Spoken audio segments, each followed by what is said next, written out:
Hello student, welcome. बघा, आज आपण स्टार्ट करणार आहे आणखी एक न्यू पॉइंट ज्याचं नाव आहे preparation of alkyl halide from unsaturated hydrocarbon. आता अनसॅच्युरेटेड हायड्रोकार्बन म्हणजे आपल्याला माहिती आहे कार्बन कार्बन डबल किंवा कार्बन कार्बन ट्रिपल बॉन्ड असणार आहे का. जे हायड्रोकार्बन आहेत का ज्यांच्यामध्ये कार्बन कार्बन डबल बॉन्ड किंवा carbon carbon triple bond present आहे अशा मॉलिक्युल्सला आपण म्हणतो अनसॅच्युरेटेड हायड्रोकार्बन. मग आता हे जे काही अनसॅच्युरेटेड हायड्रोकार्बनचं जे काही प्रिपरेशन असणार आहे अल्काइल हलाइडला प्रिपेअर करायचं आहे फ्रॉम द अनसॅच्युरेटेड हायड्रोकार्बन, हे का बरं इम्पॉर्टंट आहे. डायरेक्ट जर हॅलोजिनेशन जर तुम्ही केलं, डायरेक्ट हॅलोजिनेशन म्हणजे डायरेक्ट हलाइड ॲटम जर तुम्ही कुठल्या अल्केनमध्ये ऍड केला तर लवकर त्याच्यापासून प्रॉडक्ट आपल्याला मिळतो, बट ते थोडंसं हार्मफुल असतं आपल्यासाठी. जसं ब्रोमिनेशन, ॲडिशन ऑफ ब्रोमिन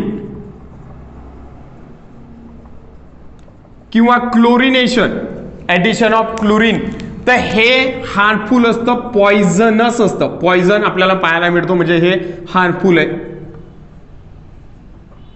किंवा त्यालाच आपण पॉइझनस असं म्हणू शकतो.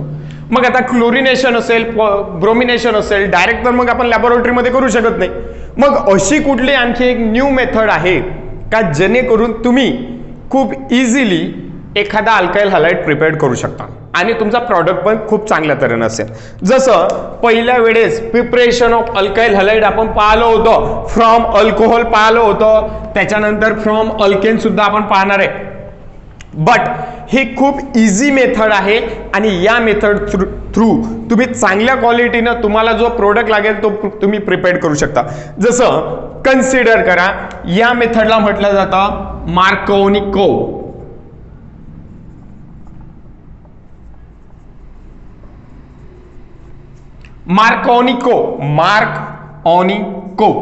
मार्कोनिकॉफ्स असं सुद्धा याचं मिनिंग आहे.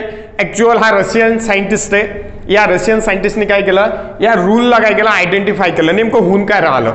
सो त्याने काय केलं, अनसॅच्युरेटेड हायड्रोकार्बन पासून त्याने अल्काइल हलाइड प्रिपेअर केले खूप चांगले. सो आता मार्कोनिकॉफ रूलचं स्टेटमेंट याचं जे काही स्टेटमेंट असणार आहे, स्टेटमेंट बघा हे आपण खूप चांगल्या तऱ्हेने पाहणार आहे. So now statement of Markovnikov rule काय बोलले ते बघा. In unsaturated hydrocarbon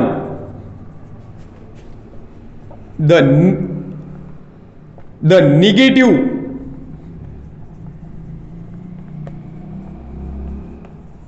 part of unsymmetrical reagent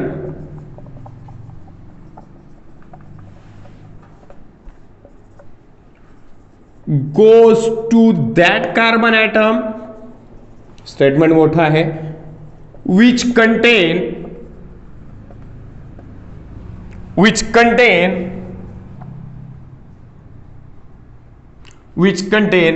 a minimum number of hydrogen atom,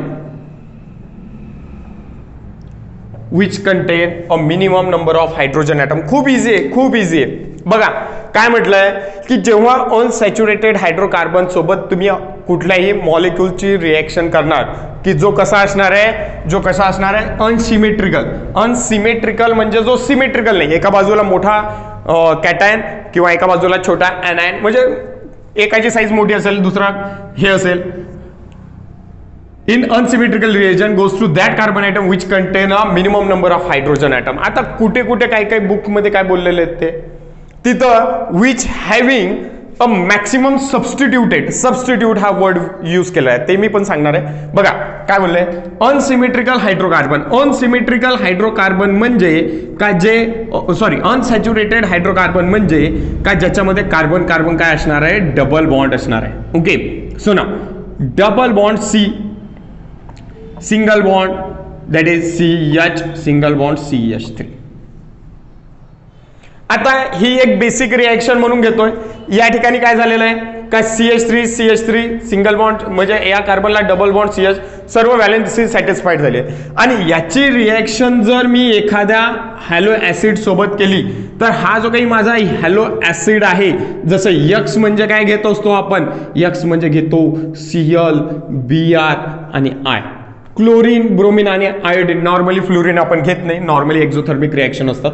so ना हा जो काही हलका हलाइड ॲटम आहे हा असतो निगेटिव्ह हायड्रोजन असतो पॉझिटिव्ह. आलाय लक्षात. हा हलाइड ॲटम काय निगेटिव्ह आहे फक्त तुम्ही इथं Cl ठेवा ब्रोमीन ठेवा आयोडीन ठेवा आपण रिएक्शन घेणार आहे. हे बेसिक रिएक्शन म्हणून तुम्ही स्टडी करू शकता.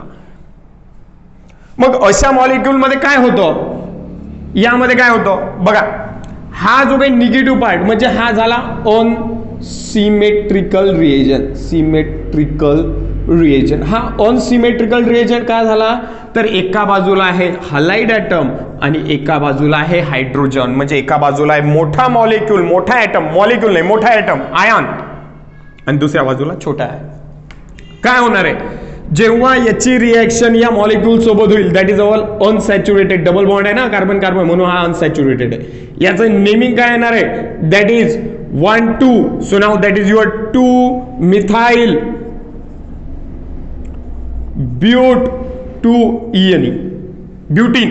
आलाय का लक्षात कारण दुसऱ्या नंबरला इथं इकडनं मिनिमम आलाय का लक्षात. सुनाव दॅट इज आता हा झाला मॉलिक्यूल आणि याच्यासोबत काय होणार आहे हा जो काही तुमचा हलाइड ॲटम आहे काय बोललेत इन अनसॅच्युरेटेड हायड्रोकार्बन. स्टेटमेंट बघा in unsaturated hydrocarbon negative part of unsymmetrical reagent. Negative हा अनसिमेट्रिकल रिएजंट आहे. हॅलो ऍसिड तुमचे अनसिमेट्रिकल रिएजंट आहे. अनसिमेट्रिकल रिएजंट जसं HCl HBr HI. मग iodine negative chlorine negative bromine negative hydrogen positive इकडे hydrogen positive इथं पण हायड्रोजन पॉझिटिव्ह म्हणजे हायड्रोजन पॉझिटिव्ह आणि Cl Br आणि आयोडीन काय आहेत निगेटिव्ह आहेत. मग काय झालं negative part of unsymmetrical reagent goes to that carbon atom which having minimum कमीत कमी नंबर आहेत अशा कार्बनला जो काही डबल बॉन्डेड कार्बन ॲटम असतो अशा कार्बनला जे अटॅच होतील का ज्याच्याकडे हायड्रोजनची संख्या कमी आहे. मग या कार्बनला कोणी हायड्रोजन आहे का नाही याच्याकडे तरी एक हायड्रोजन आहे म्हणजे इथं हायड्रोजन कमी आहेत म्हणून हा हलाइड ॲटम काय झाला इथं अटॅच झाला. सो ना आणि मग हायड्रोजन कुठे अटॅच होईल हा पाय बॉन्ड ब्रेक होतो हायड्रोजन इथं येतो आणि हलाइड ॲटम या कार्बन वरती येतो. मग तुम्हाला मॉलिक्यूल काय मिळतं CH3C single bond X single bond CH3 single bond CH2 single bond CH3. तुम्हाला काय झालं इथं CH2 कशामध्ये कन्वर्ट झाला CH आणखी एक हायड्रोजन घेतला म्हणून तो CH2 मध्ये कन्वर्ट झाला आणि हा जो काही कार्बन आहे याने हलाइड ॲटम गेन केला म्हणून हा काय झाला हलका. सो याचं नाव असणार आहे क्लोरीन घ्या ब्रोमीन घ्या कोणी घ्या 2 हॅलो 2 मिथाइल ब्युटेन. हा झाला तुमचा प्रॉडक्ट. आलाय लक्षात. मग हा झाला तुमचा product. So now that is your Markovnikov's rule. Markovnikov rule. What is meant by Markovnikov rule सुद्धा म्हटलं जातं किंवा Markovnikov स्टेटमेंट सुद्धा म्हटलं जातं. Markovnikov rule in unsymmetrical reagent negative part goes to that carbon atom which having minimum number of hydrogen. या double bonded एवढंच ध्यानात ठेवायचं डबल बॉन्ड पाहायचा मॉलिक्यूल मधला आणि ज्या कार्बनला कमी हायड्रोजन आहेत त्यालाच निगेटिव्ह पार्ट अटॅच करायचा. हे झालं पहिलं मार्कोव्निकोव रूल नुसार. जसं आता एखादा मॉलिक्यूल असेल तुमचा CH3 CH double bond CH single bond CH3. मग आता सर याच्यामध्ये काय होणार आहे की जर याची रिएक्शन तुम्ही HCl सोबत केली in presence of HNu diffuse sunlight तर काय होणार आहे इथं तुम्ही हलाइड ॲटम इथं अटॅच करा किंवा इथं अटॅच करा काही फरक पडत नाही. इथं तुम्हाला मॉलिक्यूल एकच मिळणार आहे CH single bond CH single bond CH3 हा एक हलाइड हा इथं CH2. समजून राहिला. So now that is but 2 ene. मग इथं तर दोन्हीकडे हायड्रोजनची संख्या सारखीच आहे ना इथे एक हायड्रोजन इथे एक हायड्रोजन याही कार्बनला एक हायड्रोजन.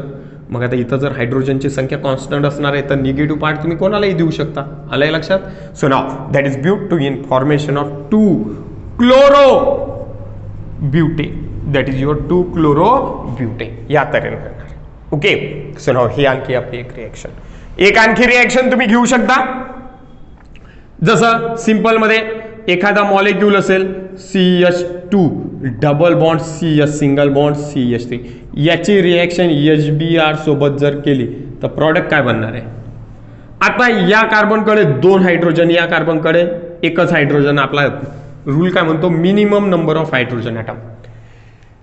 अनसिमेट्रिकल रिएजनचा निगेटिव्ह पार्ट, निगेटिव्ह कोण असतो? Bromine. Bromine negative, hydrogen positive. म्हणजे निगेटिव्ह पार्ट हा कोणाकडे जाईल? ज्याच्याकडे कमी हायड्रोजन आहेत, आणि जास्त हायड्रोजन कोणाकडे जाईल? ज्याच्याकडे जास्त हायड्रोजन आहे. या 2 कार्बनमध्ये पाहायचं का ज्याच्याकडे कमी हायड्रोजन असतील त्याला निगेटिव्ह पार्ट द्यायचा.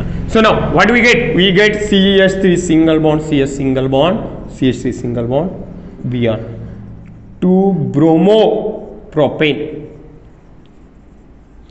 आणि ह्या ऍडिशन रिएक्शन आहेत. ह्या काय होऊन राहिला? Addition. That is the type of addition reaction. Addition reaction म्हणजे काय? ज्याच्यामध्ये सर्व ऍड होत असतात, इमिट कुठला होत नाही. So now that is your addition reaction. याच्यामध्ये X ऍड केला, इथं HCl ऍड केला, इथं HBr ऍड केला. So now that is your 2 bromo propane. या तऱ्हेनं तुम्हाला रिएक्शन करायचे आहेत. ओके, या तऱ्हेनं तुम्हाला काय करायचे आहेत? रिएक्शन्स करायचे आहेत. आपण आणखी एखादा पॉइंट पाहणार आहे. सो नाव बघा, कुठली एखादी सायक्लिक वाला मॉलिक्यूल घ्या, कन्फ्यूज व्हायचं काम नाहीये, खूप इझी आहे. कुठल्याही मॉलिक्यूल मध्ये आपल्याला यानुसार स्टेटमेंट पाहायचं आहे. जसं कन्सिडर करा की हा एक मॉलिक्यूल घेतला मी,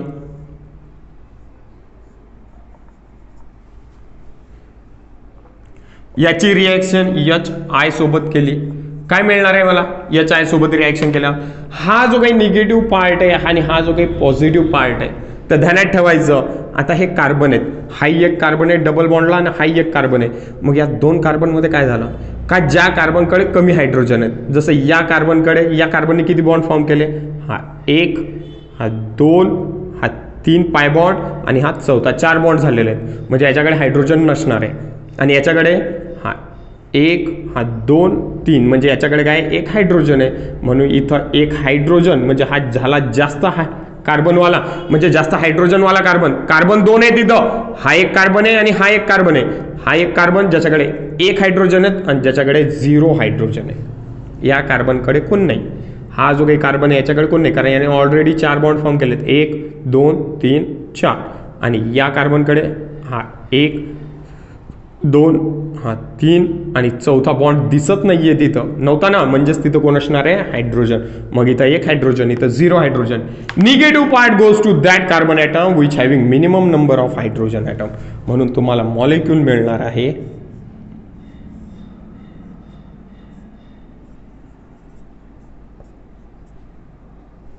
या तऱ्हे, ज्याचं नाव आहे दॅट इज 1 मिथाइल सायक्लोपेंट 1 आणि दुसरा जो काही मॉलिक्यूल असणार आहे आपला that is 1 iodo 1 methyl cyclopentane. So we convert double bonded carbon atom into carbon carbon single bond. आपण काय करून राहिलो? डबल बॉन्डेड कार्बनला कार्बन कार्बन सिंगल बॉन्डमध्ये कन्वर्ट करून राहिलो. खूप साऱ्या रिॲक्शन आहेत. जसं असा जर मॉलिक्यूल आला एखादा, कुठलाही घ्या, एखादा मॉलिक्यूल घ्या, असा कन्सिडर करा cyclic. What is the reaction with HBr HCl काही पण. आता इथं पाहायचं, इथं डबल, हे 2 कार्बन झाले डबल बॉन्डवाले. मग याने किती बॉन्ड फॉर्म केलेत? 1, 2, 3 आणि याने 4था बॉन्ड तर फॉर्म नाही केला, म्हणजे तिथं कोण असणार आहे? हायड्रोजन आहे, हायड्रोजन. आणि याने किती केलेत? हा 1, 2, 3, 4 बॉन्ड, म्हणजे इथे हे होऊन जाईल. So now that is your negative, that is your positive. Clear आहे? सो काय होणार आहे आता? Negative part goes to that carbon atom which having minimum number of hydrogen atom. ज्याच्याकडे कमी हायड्रोजन, डबल बॉन्डेड कार्बन पाहिजे, ज्याच्याकडे कमी हायड्रोजन आहेत त्याला निगेटिव्ह पार्ट अटॅच करायचा. काय मिळणार आहे तुम्हाला? आहे हाय 1 आणि इथं काय येईल? 1, 2 म्हणजे या तऱ्हेने येईल. निगेटिव्ह पार्ट कुठे अटॅच होईल? निगेटिव्ह पार्ट कुठे अटॅच होईल? याला. म्हणून इथं येणार आहे तुमचा ब्रोमीन आणि हा बॉन्ड दिसणारच नाही. म्हणजे that is your 1, 2, 3 1 2 3, so now that is 3 bromo, 3 methyl pentane, 1 2 3 4 5 pentane, हे असं नेमिंग येणार आहे. आलं लक्षात? एवढं ध्यानात ठेवायचं का ज्या कार्बनला कमी हायड्रोजन आहेत त्यालाच निगेटिव्ह पार्ट काय होतो, अटॅच होतो. म्हणून बेसिक रिएक्शन तुम्ही अशी पण लिहू शकता, R single bond C single bond R double bond C H single bond R. Negative part of that carbon atom goes to, आता हा जो काही अनसिमेट्रिकल रिएजंट आहे, हा अनसिमेट्रिकल, एका बाजूला क्लोरीन एका बाजूला हायड्रोजन, हा सुद्धा अनसिमेट्रिकल, एका बाजूला आयोडीन एका बाजूला हायड्रोजन, हा सुद्धा अनसिमेट्रिकल, ब्रोमिन आणि हायड्रोजन. म्हणजे इथं अनसिमेट्रिकल जे सारखे नाही आहेत. ओके, सुनो, हा जो काही निगेटिव्ह पार्ट आहे हा कोणाला अटॅच होईल, goes to that carbon atom which having minimum number of hydrogen. इथं एकही हायड्रोजन नाही, इथं एक हायड्रोजन आहे. म्हणून ज्या कार्बनला हायड्रोजनची संख्या कमी असते अशाच कार्बनला काय होतो, निगेटिव्ह पार्ट अटॅच होतो. त्याला आपण म्हणतो Markovnikov rule. That is our Markovnikov rule. Okay, so now that is our Markovnikov rule.